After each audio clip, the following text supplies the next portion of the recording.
All right, welcome back for another deep dive. Today, we're going to be tackling a true crime mystery that could, well, rewrite history as we know it. Sounds intriguing. It really is. Yeah. The book you sent us, The Man from the Train, by Bill James and Rachel McCarthy James, this one's a real head-scratcher. Yeah, and what's so fascinating about this book is it's not just about one crime. It's about the possibility of uncovering a serial killer who operated over a century ago, like way back before we had modern forensic techniques. Can you even imagine trying to piece together a case from that era? I mean, that's crazy. It's like detective work meets time travel. Exactly. But this story, it starts with a case that's both chilling and, well, kind of familial. The Villisca Axe murders from 1912. Oh, yeah. A family of 6 and 2 young guests are found brutally murdered in their Iowa home, and to this day, it remains unsolved.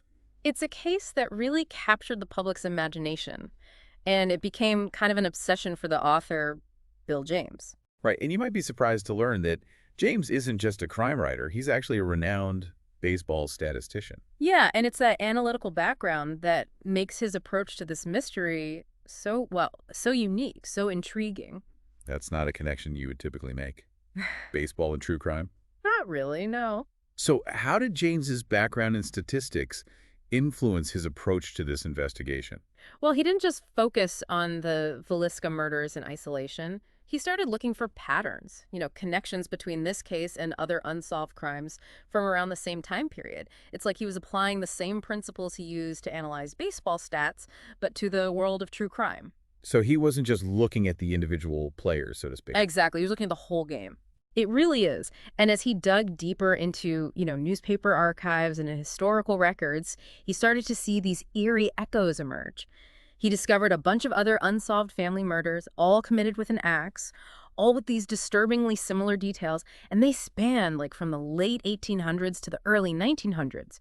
It's a huge span of time. That's a long time. That's when he brought his daughter, Rachel McCarthy James, into the investigation. Yeah, and together they started to, piece together this really unsettling puzzle. Right, and they found cases all across the country, from Nova Scotia to Oregon, Kansas to Florida, all bearing the same, well, frankly, horrifying hallmarks. It's amazing how widespread these murders were. Yeah. And what's even more interesting is that we actually have a somewhat detailed description of the man they believe is responsible for these murders, a man named Paul Mueller. Okay. He was a prime suspect in an 1897 family murder in Massachusetts.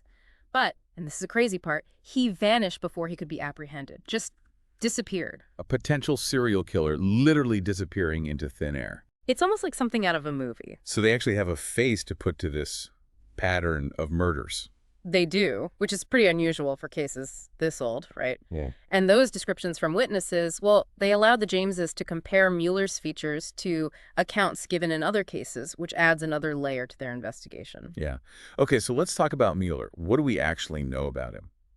Well, we know he was about 35 years old in 1897, short and muscular. And he had this very distinctive feature. He had unusually small, widely spaced teeth. Okay. He was also described as a skilled carpenter, spoke very little English, and claimed to be a German military veteran. Now, thinking about law enforcement back then, I'd imagine they mostly assumed that murders happened locally, committed by someone the victims knew. The idea of a traveling serial killer moving from town to town, state to state, that must have been practically unheard of back then, right? Right. You're exactly right. And the Jameses argued that's precisely why Mueller was able to operate for so long. He was slipping through the cracks of a much less sophisticated criminal justice system. It's crazy to think how different criminal investigation was back then. Yeah. No DNA testing, no widespread fingerprinting, crime scenes often contaminated. Yeah. It makes you realize how far we've come in forensic science. It really does. And that's one of the reasons why the Jameses theory is so compelling, Yeah. They're not just relying on hunches. They've meticulously documented this very specific set of patterns recurring in murders across the country, patterns that all link back to Mueller. And these patterns, well, they're pretty disturbing. Can you tell us a little more about what they uncovered? Sure. One of the most striking things they discovered was just how detailed and specific these similarities were. They actually identified about 30 distinct patterns across these seemingly unrelated cases. 30. 30. Wow, that's a lot. What were some of the most common patterns they found? Well, for starters, the murders almost always took place near railroad junctions. which would have allowed the killer to escape easily by hopping on a freight train. Ah, that ties back to the book's title, The Man from the Train. Exactly. So it's like something out of a scary movie, this shadowy figure arriving in the dead of night on a train Yeah. and bringing terror to these unsuspecting families. Were there any other similarities besides the location? Oh, absolutely. Yeah. The families that were targeted were almost always in small towns, places with little to no police presence. They often had barns on their property where the killer could hide and observe them before the attack. And this is interesting. None of the families owned dogs. Oh, wow. So no warning bar. No warning barks, right? So he was specifically targeting these vulnerable families in places where he could easily blend in and then escape. It's chilling how methodical he seems to have been. But what about the actual attacks? Were there any consistent patterns there? The consistency in the attacks is actually one of the most compelling aspects of the James's argument. The murder weapon, for example, was always an axe, and it was always used with the blunt side. Even more strange, the axe was always left at the crime scene. Left behind. Left behind. Why would the killer leave the murder weapon behind? I mean, wouldn't that be a huge risk? It's a great question, and to be honest, we can only speculate. It's possible that leaving the axe behind was part of a ritual for the killer, or maybe a way of taunting authorities. Hmm. It might also point to a lack of understanding about forensic evidence at the time. Remember, this is long before fingerprints and DNA analysis were, common practices. That makes sense. So the killer wasn't worried about leaving traces of themselves behind, which is pretty unsettling when you think about it. What other disturbing details did they uncover about these crime scenes? Well, there were a couple of recurring details that are particularly disturbing. The victims were often covered with sheets or blankets before they were killed. So they were covered first and then? Yeah, the James speculate that this might have been the killer's attempt to minimize blood splatter. That just adds another layer of creepiness to this whole thing. It's like the killer was almost tidy in a way, despite the brutality of the attacks. Exactly. And then there's the fact that the bodies were sometimes moved or stacked after death. We can only speculate about the meaning behind this, but it's definitely a pattern that stands out. It's almost like the killer was staging the scenes, like leaving their signature behind. Yeah. It's definitely a terrifying thought. But let's talk about motive for a second. Was this just random violence, or was there something more sinister at play? This is where things get even more complicated and, frankly, more disturbing. The Jameses believe, and the evidence seems to support this, that the killer had a sadistic sexual interest in prepubescent girls. Okay, that definitely adds a whole new level of horror to this case. What makes them think that was the motive? Well, a few things, actually. The girls often showed signs of a struggle and defensive wounds that the adult victims didn't have. And there were also some subtle but disturbing hints in media reports from the time, veiled references to postmortem molestation. And there's a particularly unsettling detail about a slab of bacon found at the Villisca crime scene that, well, let's just say the authors believe it might have been used as a masturbation aid. Wow, that's a lot to process. Yeah. It's heartbreaking and horrifying that these young girls were specifically targeted in such a horrific way. But let's shift gears back to the investigation for a sec. So the Jameses have Miller as their prime suspect. They've laid out these chilling patterns of murders. But what happened to him? Did they figure out how his reign of terror ended? That's actually one of the biggest mysteries surrounding this whole case. The murders with these specific characteristics seem to have stopped rather abruptly after 1912. James, using his statistical analysis skills, noticed that there was a significant drop in the national average of similar family murders around that time. So the question becomes, did Mueller die? Did he change his MO? Or was he caught for some other crime? It's almost like he vanished as quickly as he appeared. It's quite a mystery. But I'm guessing the Jameses have a theory about what might have happened, right? They do. They believe it's possible that Mueller was imprisoned for a lesser crime sometime around 1908. They point to a noticeable lull in the types of murders they attribute to him during those years. It's not concrete proof, but it's certainly an interesting possibility that warrants further investigation. Okay, so let me make sure I understand this correctly.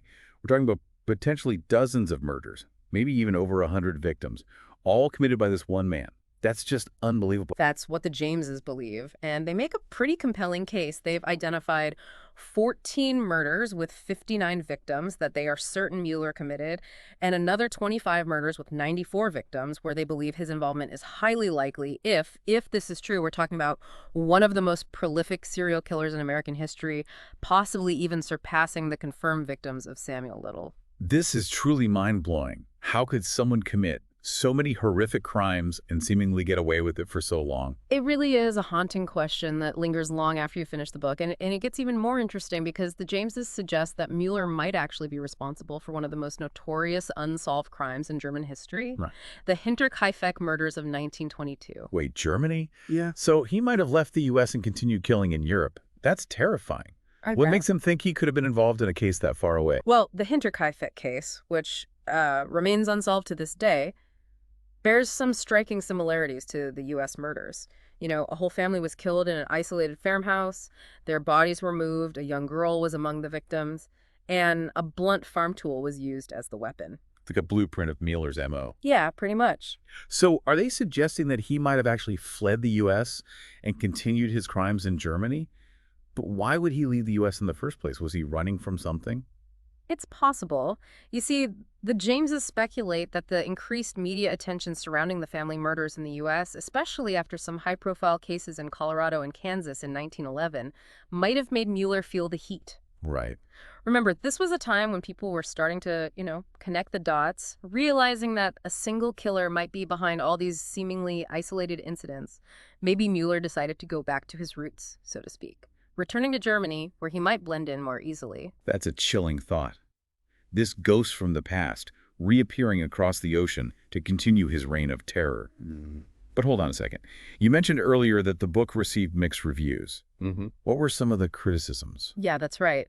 While some critics praised the thoroughness of their research and found the Jameses' conclusions plausible, others took issue with the writing style, finding it a bit too informal for such a serious topic. And of course, there's the inherent challenge of definitively proving a case like this after so much time has passed. Yeah.